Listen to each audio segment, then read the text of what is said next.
Vamos lá, meus caros, dando continuidade aí o conteúdo nosso, falando sobre ética e justiça e o Immanuel Kant ali também.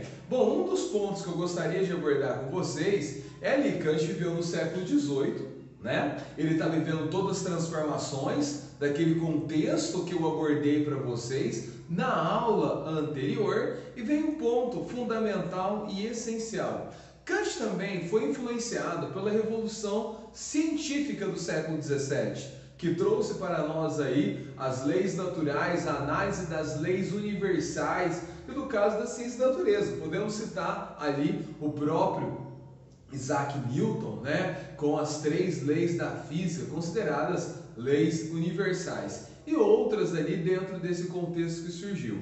Bom, nesse contexto todo, o que acontece? Kant começa a pensar também numa situação de uma construção de uma moral universal.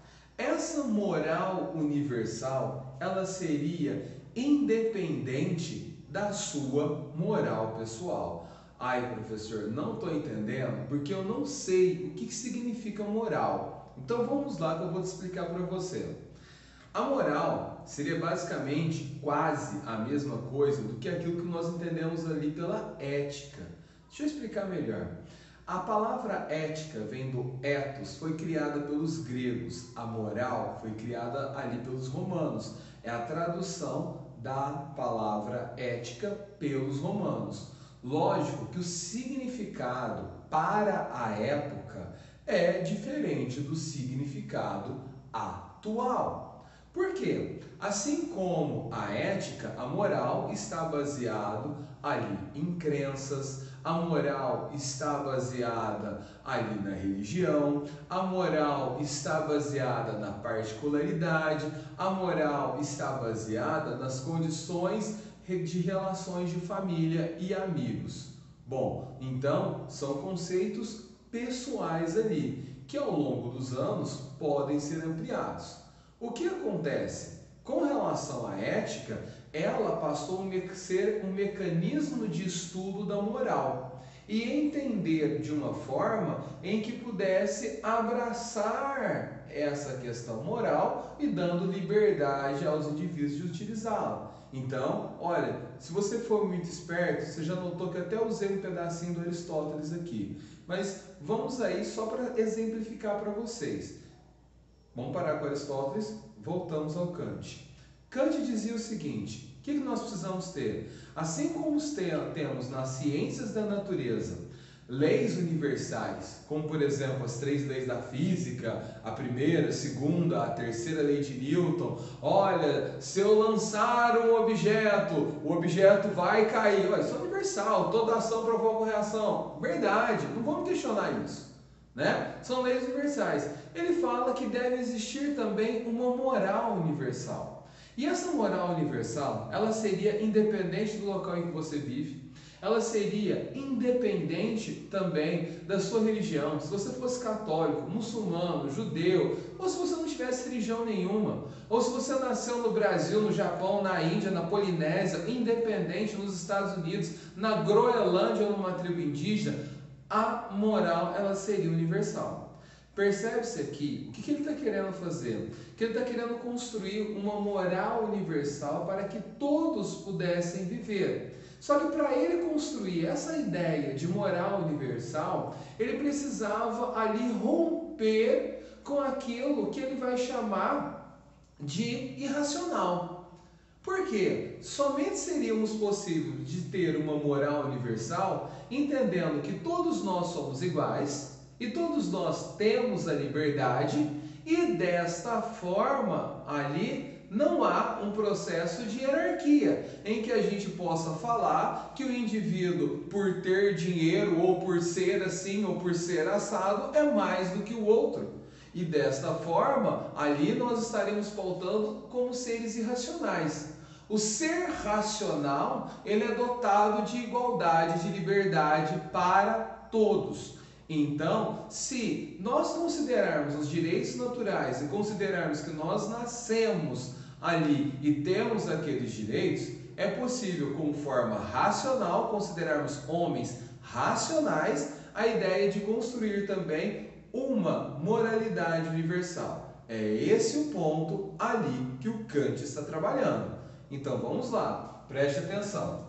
Bom, ele vai falar dessa moralidade universal e ele traz, independente da condição moral do indivíduo, essa condição moral ela é particular, então independente da sua religião, independente da sua crença, independente das suas particularidades, independente daquilo que é formado para a sua família, existirá algo maior do que aquilo que você leva como moral, que será essa moralidade universal. Então, que você estaria obrigado a seguir.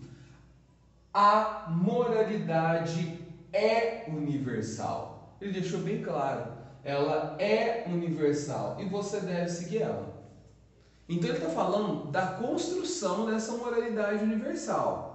Olha, estamos pensando como que nós vamos fazer essa moralidade universal. É um processo de construção, independente daquilo que você tem consigo, que é pessoal, e vai existir uma moralidade universal. Bom, todos os homens são racionais. Ponto final. Se todos os homens são racionais, todos os homens são iguais. Então aí já é possível. Os homens, eles não são limitados e pautados através das leis da natureza, que aí a gente não tem o que fazer. Mas os homens, eles podem construir leis ali e regras universais. Uma moral universal é possível, construída por nós, para os próprios homens, através do que?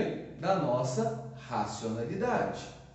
Bom, o que seria irracional? Aquilo que pertencia ao antigo regime. O que pertencia ao antigo regime? A hierarquia. Então, isso é irracional.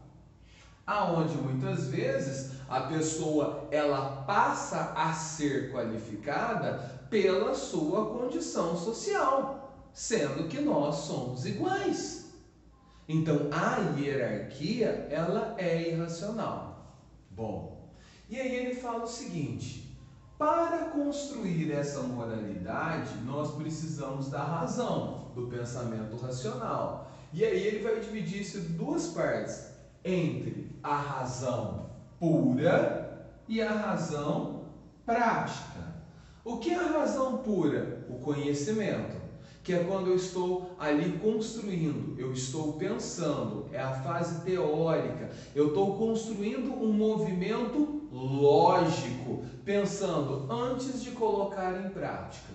Então, eu estou vendo, eu estou analisando, essa é a razão pura. Qual é a razão prática? A razão prática é o meu modo de agir. É como eu vou tomar a ação, para além daquilo que eu pensei. Ah, tá. Então, professor, eu estou colocando, se todo mundo é racional, todo mundo age motivado, sim, e todo mundo age por vontade. Automaticamente, eu já estou colocando nas pessoas responsabilidade pelas suas ações. Porque eu estou te tratando como racional, então somos iguais. Então vamos lá.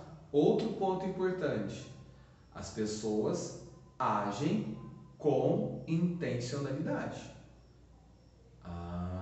Quando você começa ali a olhar para o Kant, você vai ver que as pessoas têm uma certa intenção na sua ação. Ou ali ela age simplesmente por dever. Dois pontos aí que Kant vai abordar. Então vamos lá. O homem tem princípios para tomar as suas decisões. O homem tem princípios. Existem princípios na nossa mente. E para que a gente possa tomar a decisão, a prática, ela está ligada a esses princípios. Um desses princípios, por exemplo, é a liberdade. Ah, tá. É a liberdade que eu tenho de agir de um lado para o outro, para a frente ou para trás. Isto é um princípio. Tá. Então a liberdade, ela me dá o quê? O caminho que eu vou tomar para a ação, o caminho da ação. A liberdade, ela é um mecanismo de escolha. Eu posso ir para vários lugares. Ela é um princípio. Não vou descartar ela, em hipótese alguma. Porém, eu tenho que falar aí do homem.